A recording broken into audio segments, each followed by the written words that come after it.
제65칙 세존의 양구. 오래도록 구름에 가린 달이 문득 가을바람을 만났네. 한 사람은 달마를 불러오게 하고 한 사람은 손가락을 3차례 퉁겼다. 본칙. 어느 외도가 부처님께 물었다. 말이 있음도 묻지 않고 말이 없음도 묻지 않겠습니다. 세존께서는 양구하셨다. 외도가 찬탄하며 말했다. 세존께서는 대자하고 대비하십니다. 미혹의 구름을 열어주시고 저로 하여금 득입하게 하십니다. 외도가 간 뒤에 아난이 부처님께 여쭈었다. 저 외도는 무엇을 증득하였기에 득입했다고 한 것입니까? 부처님께서 말씀하셨다. 훌륭한 말이 채찍의 그림자를 보고 움직이는 것과 같다. 내용을 보겠습니다. 어느 외도가 부처님께 물었다. 말이 있음도 묻지 않고 말이 없음도 묻지 않겠습니다. 여기서 말하는 외도란 곧 부처의 가르침 밖에서 진리를 추구하는 수행자를 가리킵니다. 부처님 당시의 인도에는 96종류의 외도가 있었습니다. 저 외도는 사위타경으로 무장하고서 스스로를 지혜가 있는 자라고 자부하며 여기저기를 다니고 있었습니다. 그런 자가 마침내 부처님 회상에까지 이르게 된 것입니다. 사위타경이란 곧 4종류의 힌두교 베다경전을 말합니다. 말이 있음도 묻지 않고 말이 없음도 묻지 않겠습니다. 묻지 않겠다는 것은 자신은 거기에 머물지 않는다는 것입니다. 유라고 말하지도 않고 무라고 말하지도 않겠다는 것입니다. 불교의 관점에서 보면 유란 상견외도를 말합니다. 무란 단겨외도를 가리킵니다. 상견이란 곧 브라흐만을 절대적인 존재로 인정하는 것을 말합니다. 인간의 영혼도 이와 같다고 믿는 것입니다. 단견이란 모든 것은 결국 흙으로 돌아간다는 견해를 말합니다. 지금 그는 그 어디에도 점을 찍지 않고 있습니다. 그는 지금 이것이 곧 브라흐만의 절대의식이라고 말하지 않겠다는 것입니다. 그렇다고 해서 이것이 존재하지 않는다고도 말하지 않겠다는 것입니다. 그는 지금 이 2가지에 점 찍지 않을 때는 어떠한지를 묻고 있는 것입니다. 여기에서 절대로 간과해서는 안 되는 것이 하나 있습니다. 설령 저 2가지에 개의치 않는다고 해도 이것이 중심을 차지하고 있다는 것입니다. 이것이 무엇일까요? 여기에 대해 원호 스님은 말하기를 비록 이와 같다고 할지라도 집 안 사람에게 다소 향내음이 있다. 싼검이 허공에서 날아다닌다. 다행히 묻지 않았구나 라고 하였습니다. 다소 향내음이 있다라고 한 것은 여전히 말이 귓가에 남아있다는 것입니다. 싼검이 허공에서 날아다닌다라고 한 것은 말에 떨어지면 곧장 후려치겠다는 것입니다. 다행히 묻지 않았구나 라고 한 것은 곧 이것이 곧 절대적인 진실이 아니겠느냐고 묻지 않았다는 것입니다. 만약 이렇게 물었다면 곧 지혜에 떨어졌을 것입니다. 아르마리에 떨어졌을 것입니다. 세존께서는 양구하셨다. 그러자 석가세존께서는 양구를 통해 자비의 문을 열어보였습니다. 저 외도가 문 밖에 서 있었다면 석가세존께서는 비밀스러운 방 안의 모습을 보인 것입니다. 양구란 긴 시간 동안 말이 없는 것을 표현하는 불교 용어입니다. 여기에 대해 원호 스님은 말하기를 세존을 비방해서는 안 된다. 그 소리가 천둥과도 같다. 앉아있는 자, 서 있는 자 모두 그를 움직이지 못한다라고 하였습니다. 세존을 비방해서는 안 된다라고 한 것은 세존께서 대답을 못했다고 해서는 안 된다는 것입니다. 오히려 저 대답하는 소리가 천둥소리와 같았다는 것입니다. 만약 귀가 있다면 틀림없이 그 소리를 들을 수 있을 거라는 것입니다. 앉아있는 자, 서 있는 자 모두 그를 움직이지 못한다라고 한 것은 곧 저 고양이를 다투는 남전회상의 양당 수좌들이 어쩌지 못한다는 것입니다. 또한 일체의 외도들 역시 이것을 감당하지 못한다는 것입니다. 외도가 찬탄하며 말했다. 저 외도는 천둥소리를 들은 것입니다. 그리하여 자신이 지금 서 있는 자리마저도 털고 일어선 것입니다. 그러기에 영리하고 준수하다고 하는 것입니다. 세존께서는 대자하고 대비하십니다. 미혹의 구름을 열어주시고 저로 하여금 득입하게 하십니다. 세존께서는 대자하고 대비하십니다 라고 한 것은 곧 그가 세존의 자비에서 깨달음을 얻었기 때문입니다. 그는 지금까지 듣지도 보지도 못한 법문을 들은 것입니다. 그저 세존께서는 침묵했지만 그것은 자신으로 하여금 브라흐만의 국토 밖으로 나올 수 있게 했다는 것입니다. 미혹의 구름을 열어주시고 라고 한 것은 곧 브라흐만이라는 절대 존재가 전부가 아니라는 것을 일깨워 주었다는 것입니다. 그 국토로부터 빠져나오게 하였다는 것입니다. 그리고 빠져나오는 것에 그치지 않고 부처의 열반성으로 들어가게 했다는 것입니다. 이 모든 것이 세존의 자비로 말미암아 활짝 열렸다는 것입니다. 저 세존의 침묵은 마치 한 화살로 세 개의 관문을 곧장 꿰뚫는 것과 같다고 하겠습니다. 외도가 간 뒤에 아난이 부처님께 여쭈었다. 저 외도는 무엇을 증득하였기에 득입했다고 한 것입니까? 여기서 득입이란 곧 부처의 열반성에 첫 발을 내딛게 되었다는 것입니다. 구체적으로 어떤 깨달음에 들어간 것일까요? 여기에 대해 원오스님은 말하기를 불의 그릇을 생철로 땜질했다라고 하였습니다. 불에란 물고기 뱃속에 있는 공기주머니를 말합니다. 저 공기주머니를 오래 끓이면 악교가 됩니다. 불의 그릇은 곧 악교를 끓이는 그릇을 말합니다. 여기에 생철로 땜질을 했다는 것은 곧 애초에 그 그릇에는 흠집이 있었다는 것입니다. 그런데 그것을 세존께서 땜질을 해서 보완했다는 것입니다. 생철로 땜질했다는 것은 곧 또다시 줄줄 새지 않게 했다는 것입니다. 저 불의 그릇은 곧 심의식을 담는 그릇에 해당하겠습니다. 부처님께서 말씀하셨다. 훌륭한 말이 채찍의 그림자를 보고 움직이는 것과 같다. 저 외도는 어디에서 채찍의 그림자를 보았을까요? 이것은 곧 세존의 침묵을 어떻게 받아들였는지와 깊은 관련이 있습니다.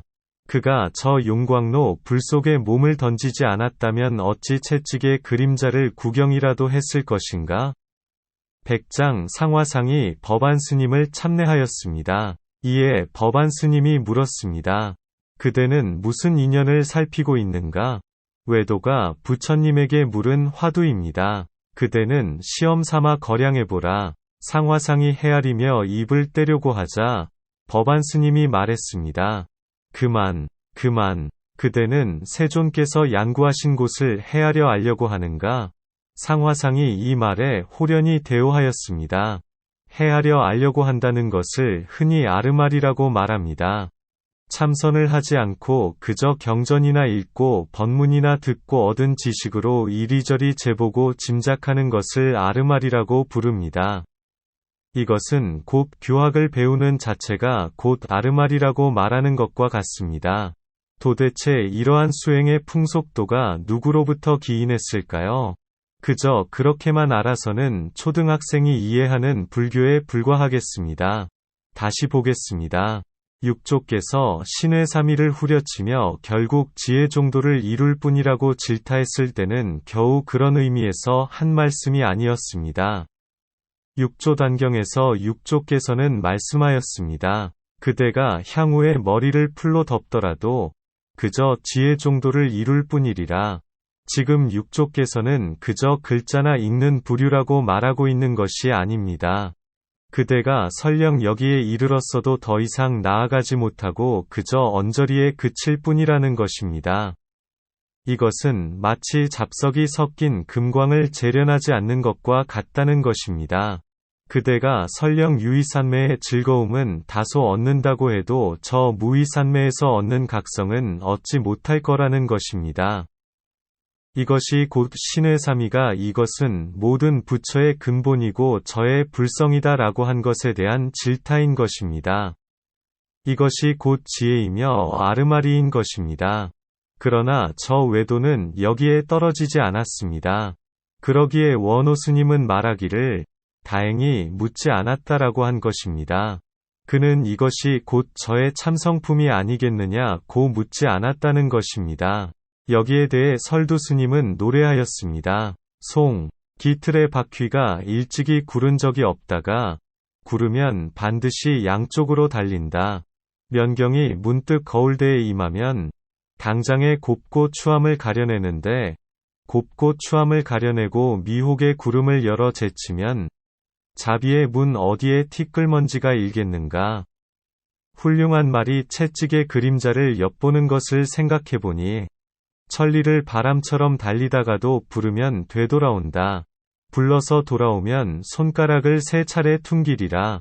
하나하나 살펴보도록 하겠습니다. 깃틀의 바퀴가 일찍이 구른 적이 없다가 구르면 반드시 양쪽으로 달린다. 저 외도가 그러하고 모두가 그러하다는 것입니다. 깊은 잠을 자고서 아침에 깨어나면 모두가 양변으로 달립니다. 어떤 사람은 동쪽으로 달리고 어떤 사람은 서쪽으로 달립니다. 어떤 사람은 영원한 실존이라고 말하고 어떤 사람은 절대적인 없음이라고 말합니다. 이 모두가 양변으로 달리는 것입니다. 면경이 문득 거울대에 임하면 여기에서 면경이란 곧 분명한 판결을 내리는 명판관과 같겠습니다. 거울대에 임하면 이라고 한 것은 곧 거울을 받침대에 걸쳐두고서 삼라만상을 비추는 것을 말합니다. 번부가 오면 번부를 비추고 성인이 오면 성인을 비추는 것입니다. 거기에는 왜곡이 없다는 것입니다. 당장의 곱고 추함을 가려내는데 곱고 추함이란 곧 번뇌를 뒤집어 쓰면 추하다고 하고 번뇌를 말끔하게 걷어내면 곱다고 하는 것입니다. 가려내는데 라고 한 것은 미세한 허물조차도 간과하지 않는다는 것입니다. 곱고 추함을 가려내고 미혹의 구름을 열어 제치면 곱고 추함을 가려내고 라고 한 것은 곧 그에게는 지혜의 눈이 있다는 것입니다. 바냐바라밀의 지혜가 있다는 것입니다. 그러기에 용과 뱀을 가려내고 번부와 성인을 가려낼 줄 안다는 것입니다. 미혹의 구름을 열어 제치면 이라고 한 것은 곧 가을바람이 구름을 걷어내고 밝은 달을 드러낸다는 것입니다. 달은 언제나 그 자리에 있었지만 구름에 가려 제대로 보지 못했다는 것입니다. 그렇지만 지금 지혜의 바람을 만나 비로소 미혹의 구름을 걷어냈다는 것입니다. 이것은 곧 저 외도가 자신이 얻는 산매가 옳은지 그른지를 모르다가 문득 부처의 자비를 만나고서 허물을 털어낼 수 있었다는 것입니다. 분명하게 자리를 털고 일어날 수 있었다는 것입니다. 자비의 문 어디에 티끌먼지가 일겠는가? 어디에 티끌먼지가 일겠는가 라고 한 것은 안과 밖으로 훌훌 털어낸 자리에서 사람을 맞이해 마음을 일으켜도 거기에는 흔적과 자취가 남지 않는다는 것입니다. 향하는 듯하면서도 향하지 않고 등지는 듯하면서도 등지지 않는다는 것입니다. 여기에 대해 원호 스님은 말하기를 온 세계에 일찍이 감춘 적이 없다. 물러나라, 물러나라. 달마를 불러오라라고 하였습니다. 온 세계에 일찍이 감춘 적이 없다라고 한 것은 곧 두두물물 삼라만상이 그대로 해탈번문이라는 것입니다. 물러나라, 물러나라라고 한 것은 곧 이것을 깨닫고자 한다면 그 자리에서 다시 3000걸음 뒤로 물러나야 한다는 것입니다. 달마를 불러오라라고 한 것은 곧 3000걸음 뒤로 물러나서 달마를 다시 살펴보라는 것입니다. 그것은 곧 천년도액이라는 것입니다. 훌륭한 말이 채찍의 그림자를 엿보는 것을 생각해보니 천리를 바람처럼 달리다가도 부르면 되돌아온다. 저 외도가 채찍의 그림자를 엿본 자초지종을 곰곰이 살펴보았다는 것입니다. 그리고 그것을 비유해보면 마치 하루에 천리를 바람처럼 달리는 준수한 말이 고삐를 조금이라도 당기면 곧장 가던 길을 멈추고 방향을 돌리는 것과 흡사하다는 것입니다. 이것은 곧 준수한 자라면 저 단판안을 짓지 않는다는 것입니다. 여기에 대해 원호 스님은 말하기를 불전에 올라타고서 삶을 나선다. 몸을 돌려서는 곧 어긋난다. 잘못을 그대로 지나쳐서는 안 된다. 원호 스님이 곧 후려쳤다라고 하였습니다. 불전이란 부처가 앉아있는 전각을 가리킵니다. 산문이란 곧 제법실상이라는 열반성 안으로 들어가는 세 개의 문을 가리킵니다. 세 개의 문이란 곧 공을 닫고, 무상을 닫고, 무작을 닫는 것을 말합니다. 이 세 가지를 통해서 저 열반성으로 들어간다는 것입니다. 불전에 올라타고서 산문을 나선다는 것은 곧 부처의 가르침을 의지하여 저 열반성으로 향해 간다는 것입니다. 몸을 돌려서는 곧 어긋난다라고 한 것은 곧 방편에 안주하지 말라는 것입니다. 그대로 지나쳐서는 안 된다라고 한 것은 곧 거기에 안주해서는 허물이라는 것입니다. 후려쳐야 한다는 것입니다. 불러서 돌아오면 손가락을 세 차례 퉁기리라. 불러서 돌아오면 이라고 한 것은 곧 미혹의 구름 속에서 문득 밝은 달을 마주했다는 것입니다. 그런데 손가락을 세 차례 퉁기리라 라고 한 것은 무슨 말일까요? 여기에 대해 원호 스님은 본문에서 말하였습니다. 자 말해봐라. 그를 점검한 것인가? 모래를 뿌린 것인가? 설두 스님이 이렇게 말한 것은 그에게 다시 길을 일러준 것일까요? 아니면 그를 긍정해 준 것일까요? 알 수 있어야 합니다.